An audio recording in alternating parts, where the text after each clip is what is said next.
Water बॉडीमध्ये म्हणजे जिथं पाणी साठते त्या ठिकाणी हजारोच्या संख्येनं फ्लेमिंगो यायचे, त्याच्या परिणामी याला फ्लेमिंगो सिटी नाव दिलं गेलं। माझी विनंती तुम्हाला आहे की तुम्ही या ठिकाणी पूर्वी भरलेलं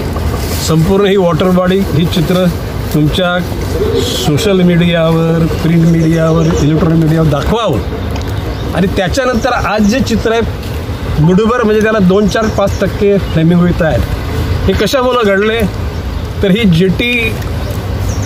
ज्याला बोटीमध्ये किंवा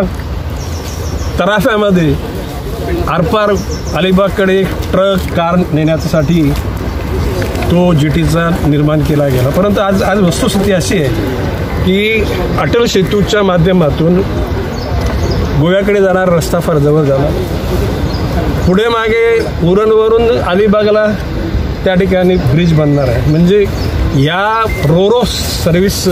काही त्या ठिकाणी भविष्यकाळात महत्त्व राहणार नाही आणि त्या रोरो सर्व्हिस करता जी रस्ता निर्माण केला जो DPS हायस्कूलच्या जवळून, त्या ठिकाणी त्या रस्त्यामुळे या वॉटर बॉडीमध्ये येणारं पाणी थांबलं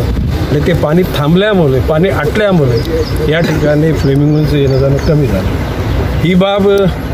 आमच्या इथल्या नगरसेविका नेत्रा शिर्के,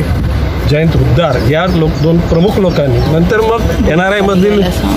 जे काही जागृत नागरिक आहेत, ज्यांना पर्यावरणाशी पडलेले आहे, ज्यांना मँग्रोव्हविषयी पडलेले आहे, ज्यांना फ्लेमिंग पडले, त्या लोकांनी सुद्धा फार आक्रमक भूमिका घेतली आणि ते तर NGTकडे सिडकोच्या अधिकाऱ्यांचं, काही अधिकारी, मी सिडकोमध्ये 99% चांगले अधिकारी आहेत, महापालिकेत अधिकारी चांगले आहेत, फॉरेस्टमध्ये, पोलीसमध्ये, पण 1% जे नालायक आहेत त्या नालायक लोकांच्या कामाची परिणिती या ठिकाणी आता NGTनं इथं बांधकाम म्हणजे एकूणच काही करू नये अशा प्रकारची महापालिकेला आणि सिडकोला तशा प्रकारचे ऑर्डरमध्ये मेन्शन केलेलं आहे। आता आज सिडकोचे चीफ इंजिनियर बायसाहेब, आपले additional chief engineer Arvindji Shinde,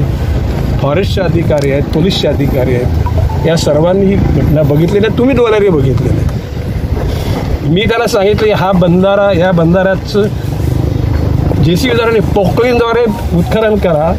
आणि इकडचं म्हणजे समुद्राकडचं पाणी या पॉइंट येऊ द्या आणि कालांतराने नंतर त्या ठिकाणी पाईप टाकून त्याच्यावर व्यवस्थित रस्ता बनवा। हा परिसर पुन्हा फ्लेमिंगो सिटी हे बघण्याकरता लोकांना त्या पामबीच मार्गच्या तिथून गाड्या उभ्या करून लोकांना बघता आलं पाहिजे आणि हे is not political stunt. Political stunt करायचं असतं तर निवडणुकीच्या अगोदर आलो असतो आणि मी स्टंट केला असता, पण आता निवडणूक झालेली, आता ही नोव्हेंबरमधल्या झालेल्या चुका दुरुस्त करण्याची वेळ आहे। त्याकरता आज गणेश नाईकांनी पहिलं पाऊल टाकलेलं आहे। आपल्या सर्वांनी आजवर जे सहकार्य केलं पर्यावरण सुधारण्याकरता, शहराची सेवा करण्याकरता, अशाच प्रकारची जागृत राहून विधानसभा, महापालिका आणि त्याच्यानंतर सुद्धा हे शहर आपलं आहे, हे शहर एकट्या कुणाचं नाही आहे, कुठल्या पक्षाचं नाही, कुठल्या जाती धर्माचं नाही, हे शहर या शहरावर प्रेम करायला सर्वांचं आहे आणि आपण आज सगळेजण आलात त्याबद्दल मी आपल्या सर्वांना धन्यवाद देतो आणि आशा करतो की सिडकोचे